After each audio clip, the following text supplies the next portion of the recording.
Hey, what is up guys? Steve from Cult of Mac here, and iOS 11 Beta 3 has just been released to developers a little over 2 weeks since Beta 2. So it's safe to say we're going to be seeing new betas for iOS 11 every fortnight or so. But in this video, I'm going to give you a tour of everything that's new in iOS 11 Beta 3. So let's get started.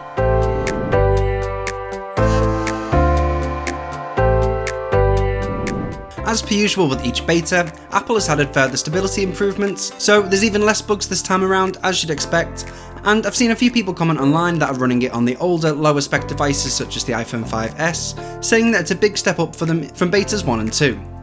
So doing tasks such as dragging apps about or moving them into folders are a lot smoother and more responsive. These were a little bit laggy previously. The new cover sheet of Notification Center has been reworked so that now all notifications are visible as soon as you swipe it down, as opposed to having to swipe up in previous betas. Apple has changed how the Wi-Fi toggle works in Control Center, so now when you press the Wi-Fi button, Control Center disconnects you from the current network and disables Wi-Fi, as it did in iOS 10. In iOS 11 betas 1 and 2, the button only disconnected you from the current network. iOS 11 Beta 3 has also added new Siri Voices for both genders of Brazilian Portuguese, Canadian French, Dutch and Swedish. There are also new female voices for English and Mexican Spanish. Siri is also a better travel companion with the new update. Translation request support has been added for English to Chinese, Spanish, German, French and Italian, although it's not working for British English just yet. There's a new 3D touch interface for the camera app within Control Center, with options for taking a selfie, recording video, recording slow-mo, and to take a standard photo. Smart Invert now works a little bit better, the colours of icons aren't quite as off, although there's still a bit of work to be done.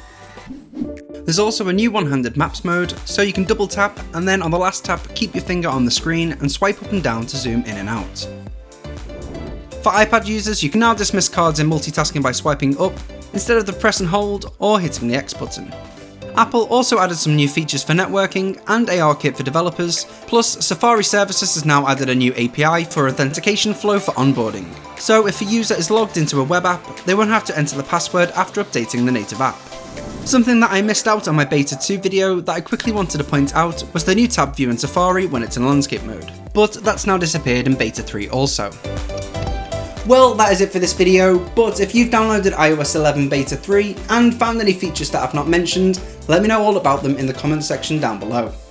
Also, if you enjoyed this video, go ahead and hit that like button, and don't forget to hit subscribe to stay up to date with the latest updates and videos from Cult of Mac. I'll catch you in the next one.